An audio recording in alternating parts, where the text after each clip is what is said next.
Everyone, welcome to my channel account year. आज मैंने लिया है death of a partner topic, partnership form का।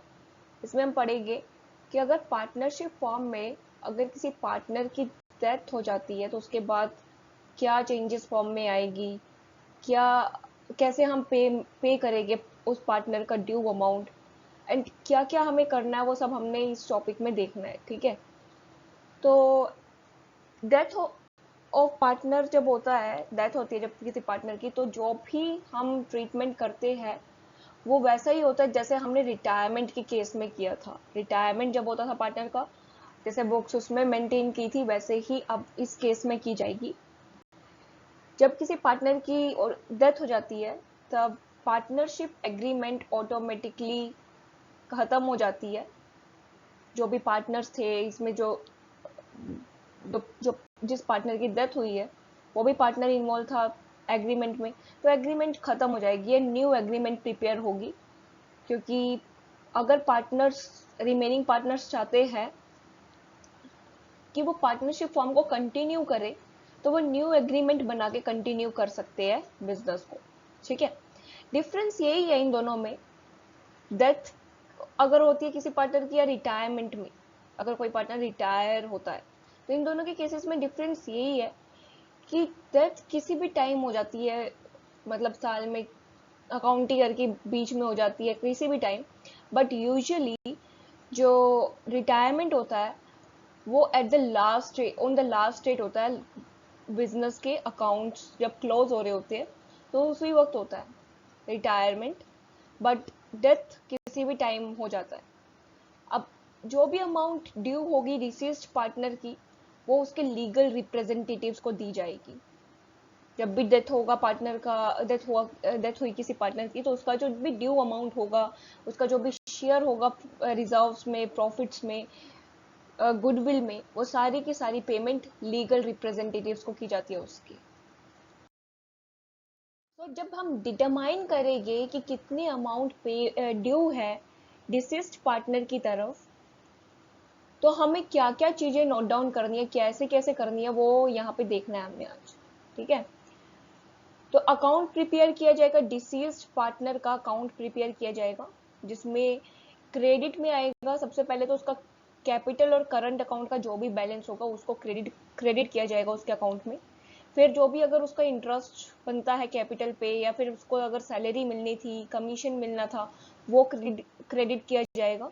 एंड रिवोल्यूशन का अगर प्रॉफिट का शेयर बनता है उसका, वो भी उसको क्रेडिट किया जाएगा यहाँ पे। And undistributed profits and reserves में जो भी उसका शेयर बनता है वो भी, एंड गुडविल में जो भी शेयर बनता है वो भी क्रेडिट किया जाएगा यहाँ पे। एंड यहाँ पे एक और चीज आएगी जो है share of profit up to the date of death. Means death, मैंने आपको कहा था ना कि डेथ तो किसी भी टाइम हो जाता है, तो सपोज करो अकाउंटिंग ईयर के बीच में हो गया कभी भी, एंड उस टाइम तक का उसका, उसने काम तो किया है ना, तो उसको उस टाइम तक के जो प्रॉफिट्स हो गए उसके में पैसे भी तो मिलेंगे ना, तो वो भी यहाँ पे ही रिकॉर्ड किया जाएगा। ठीक है, अब डेथ तक का जो उसका प्रॉफिट है, means beginning of the year से डेट ऑफ डेथ तक, वो हमें कैलकुलेट करनी पड़ेगी, वो भी मैं आपको बताऊंगी इस चीज में। क्योंकि करंट ईयर के प्रॉफिट्स तो अभी हमें पता नहीं है। करंट ईयर के प्रॉफिट्स हमें तभी पता चलते हैं जब अकाउंट्स बंद हो जाते हैं, अकाउंट्स एट द एंड बंद होते हैं, प्रॉफिट्स डिस्क्लोज होते हैं करंट ईयर के नेक्स्ट ईयर में। ठीक है, तो यहाँ पे हम उसका ट्रीटमेंट कैसे करेंगे वो भी एक्सप्लेन किया जाएगा डिटेल में। सबसे पहले ये देख लेते हैं कि अकाउंट जब हम डिसीज्ड पार्टनर का क्रिएट करते हैं तो उसमें क्या क्या अमाउंट्स लिखी जाती है। ठीक है, डेबिट में किया जाएगा जो भी उसका ड्रॉइंग बैलेंस होगा, जो भी उसने बिजनेस से ड्रॉइंग की है, एंड इंटरेस्ट ऑन ड्रॉइंग जो भी उसने पे करनी है वो आएगा। अनडिस्ट्रीब्यूटेड लॉसेस हुए हैं तो वो भी आएगा। एंड गुडविल का अगर अकाउंट बुक्स में अपीयर है तो उसमें उसका शेयर जो है वो भी दिखाया जाएगा यहाँ पे। एंड अगर यहाँ पे रिवोल्यूशन का लॉस बैलेंस आता है वो भी यहीं पे क्रेडिट किया जाएगा। ठीक है, इसके बाद जब हम क्रेडिट बैलेंस को में से डेबिट बैलेंस माइनस करेंगे तो हमारे पास जो बैलेंस बचेगा वही हमने एग्जीक्यूटर अकाउंट में डालना है, यानी कि ये एग्जीक्यूटर अकाउंट, यानी कि उसको फाइनली पेमेंट की जाएगी, लीगल रिप्रेजेंटेटिव्स को फाइनली पेमेंट की जाएगी। जो भी यहाँ पे दिखाया जाएगा पेमेंट वो उसको की जाएगी। क्रेडिट बैलेंस में से डेबिट बैलेंस माइनस हो जाएगा और जो भी बचेगा वो इस यहाँ पे आ जाएगा। ठीक है,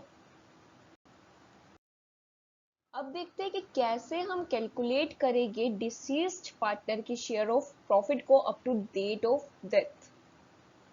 तो मैंने आपको बताया था अभी कि डिसीज्ड पार्टनर को प्रॉफिट का शेयर भी दिया जाएगा up to date of death, क्योंकि डेथ किसी भी टाइम हो जाती है। सपोज करो सितंबर में हो गई है, अकाउंट क्लोज हो गए 31 मार्च को, तो अब तक जो भी प्रॉफिट हुआ है सितंबर तक, उसमें डिसीज्ड पार्टनर का भी शेयर बनता है। तो वो कैलकुलेशन हम कैसे करेंगे, क्योंकि करंट ईयर प्रॉफिट्स तो है ही नहीं हमारे पास, तो वो कैसे करेंगे वही देख रहे हैं। तो यहाँ पे पॉइंट क्लियर था मैंने कि लीगल रिप्रेजेंटेटिव को शेयर ऑफ प्रॉफिट भी दिया जाएगा जो डिसीज्ड पार्टनर का बनता था प्रॉफिट्स में up to date of death तक के प्रॉफिट्स में जो भी शेयर बनता था वो उनको भी मिला जाएगा। ठीक है, कैलकुलेशन कैसे करेगी इस प्रॉफिट की up to date of death, वो करेगी किसी भी दो मेथड से। आप कोई भी दो मेथड यूज कर सकते, कोई भी मेथड यूज कर सकते हैं इन दोनों में से एज पर योर क्वेश्चंस। तो मेथड है on the basis of time and on the basis of sales. On the basis of time में हम ये एज्यूम लेके करके चलते हैं कि throughout the year evenly profit earn हुए हैं। ठीक है, और इसके अंदर यही एजम्पशन है कि थ्रू आउट द ईयर, जो भी आज करंट ईयर चल रहा है, जिस ईयर में उस पार्टनर की डेथ हुई है, उसमें जो भी प्रॉफिट्स है वो इवनली अर्न हुए हैं। ठीक है, और इस बेसिस में भी यहाँ पे दो मेथड्स हो जाते हैं जिससे आप कैलकुलेट कर सकते हो करंट ईयर प्रॉफिट्स को। ठीक है, और वो दो methods on the basis of last year profits, on the basis of average profit. As per your question, अगर आपके क्वेश्चन में गिवन हो कि लास्ट ईयर के प्रॉफिट के बेस पे करंट ईयर का प्रॉफिट निकालो एंड देन शेयर कैलकुलेट करो डिसीज्ड पार्टनर का up to date of death, तो आप ये यूज करोगे। बट अगर कहो कि एवरेज प्रॉफिट के बेस पे करंट ईयर प्रॉफिट निकालो, तो आप ये मेथड यूज करोगे। हमें करंट ईयर के profits on the basis of last year profits पे कैलकुलेट करनी है, तो कैसे करेंगे वो देख लेते हैं। करंट ईयर प्रॉफिट्स को पहले तो देखेगी कि लास्ट ईयर के प्रॉफिट्स के बेसिस पे, क्योंकि फर्म ये सोचती है कि लास्ट ईयर में जो उसने प्रॉफिट अर्न किया होगा वही वो इस ईयर भी कर लेगी, क्योंकि जो बहुत ज्यादा फ्लक्चुएशंस होते हैं वो लॉन्ग पीरियड में होते हैं कि डिमांड ही कस्टमर की चेंज हो गई, टेक्नोलॉजी ही चेंज हो गई, टेक्निकल चेंजेस हो गई। ठीक है, मार्केट कंडीशंस चेंज हो गई, उसके कारण ही होता है कि प्रॉफिट्स में ज्यादा फ्लक्चुएशंस आ गए। तो अभी शॉर्ट पीरियड में तो लगता नहीं है कि इतने फ्लक्चुएशंस आएंगे, तो ये ले लेते हैं कि इसके आसपास ही रहेंगे कि प्रीवियस ईयर में जो हमने अर्न किया आगे उसी के बेसिस पे ले लेते हैं कि यही प्रॉफिट हम अर्न कर रहे हैं, ये लेके चल रही है फर्म।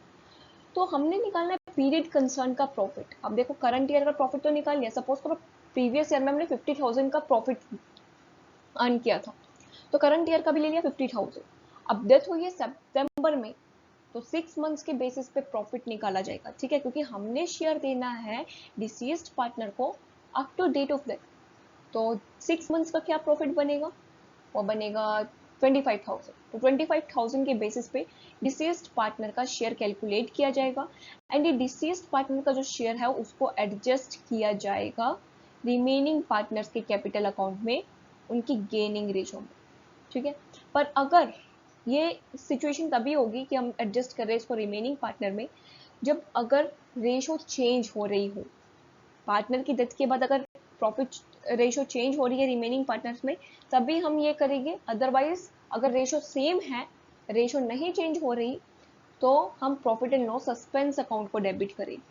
तो एंट्री देख लेते हैं। अगर सपोज करो पिछले साल हमें प्रॉफिट हो, तो उसमें आउटगोइंग पार्टनर को भी मिलेगा प्रॉफिट हुए, तो अब की बार भी हम जान के चल रहे हैं प्रॉफिट हुए होंगे हमें 6 मंथ्स पे, तो आउटगोइंग पार्टनर को उसका शेयर ऑफ प्रॉफिट मिलेगा, इसलिए क्रेडिट किया and gaining partner capital account को डेबिट किया जाएगा गेनिंग रेशो में।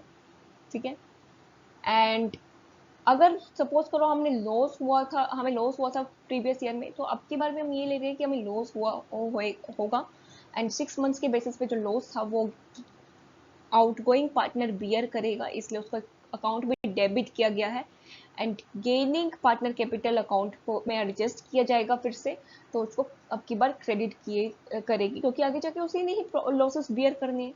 तो जब वो लॉसेस बियर करेगा तब डेबिट, अब यहाँ पे क्रेडिट किया जाएगा जब आउटगोइंग पार्टनर अपना शेयर ऑफ लॉस देगा।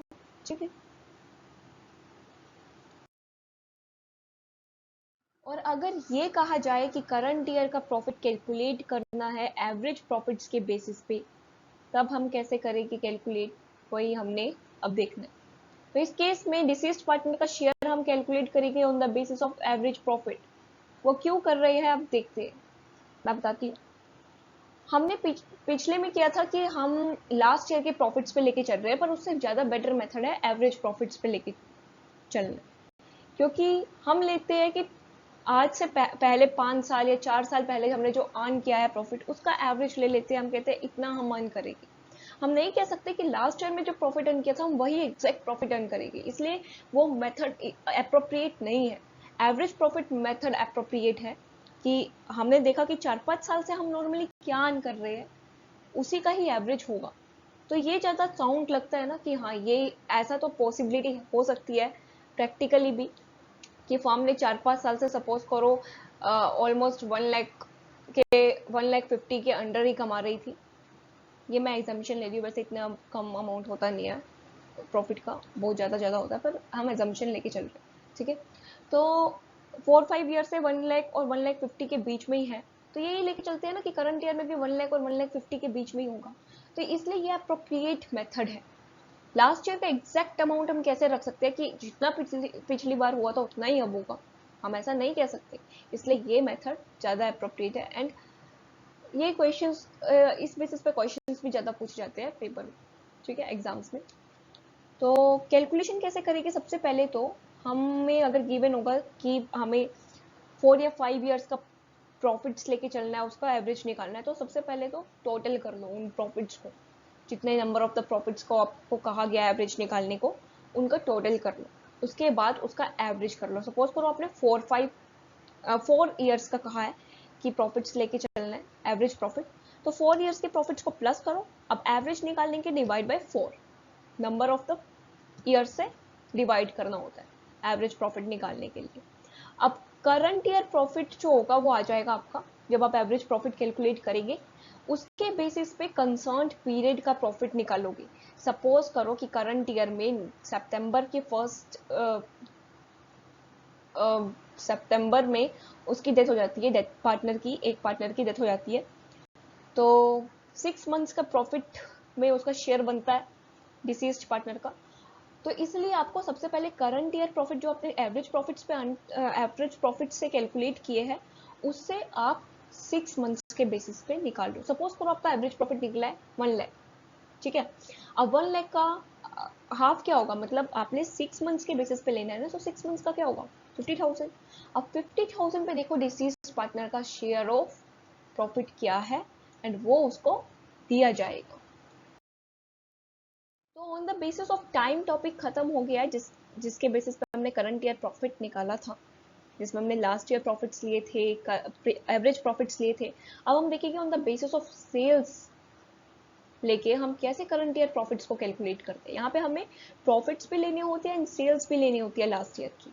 एंड यहाँ पे आपको डेट ऑफ डेथ तक का आपको सेल्स गिवन होगा, और आपको निकालना है current year profit till date of the death तक का। सेल्स गिवन है बट प्रॉफिट नहीं गिवन है टिल डेट ऑफ डेथ, तो वही हमने निकालना। तो इस मेथड में हम कैसे निकालते हैं, देखो लास्ट ईयर में जो भी हमने सेल्स करी थी उसका कितना प्रोपोर्शन हमें प्रॉफिट का मिला। मतलब सपोज करो आपने जो भी सेल्स करी थी वो थी 6 लाख, ठीक है, उसका आपको 30% एज अ प्रॉफिट मिल गया, उसका आपको 30% प्रॉफिट मिल गया। इसका 30% निकालोगे 6 लाख का, आ जाएगा आपको 1,80,000। तो आपको इतना प्रॉफिट अर्न हुआ था, आपने निकाल लिया ना उसको डिवाइड करके कि 6, आपने बस ये निकालना है कि सेल्स का में से कितना आपको प्रॉफिट मिला, कितना परसेंटेज ऐसा प्रॉफिट मिला। अब वही हम सोचेंगे कि करंट ईयर में भी जो सेल्स हुई है up to date of that, उसका उतना ही परसेंट हमें अब भी प्रॉफिट मिल जाएगा जितना परसेंट पिछले ईयर में मिला था। तो हम करंट ईयर का पीरियड कंसर्न का प्रॉफिट निकाल लेंगे सेल्स के बेसिस पे। सेल्स का कितना परसेंट हमें प्रॉफिट मिल रहा था पिछले साल, उतना ही हम करंट ईयर में लगा के देखेंगे एंड निकाल लेंगे, ठीक है। सो इसी टॉपिक को मैं अब एग्जाम्पल्स के साथ आपको नेक्स्ट वीडियो में समझाऊंगी, जिसमें मैं क्वेश्चंस की हेल्प लूंगी। तो अगर आपको ये कॉन्सेप्ट समझ आया, आपको भी वीडियोस अच्छी लग रही है, तो please subscribe to my channel.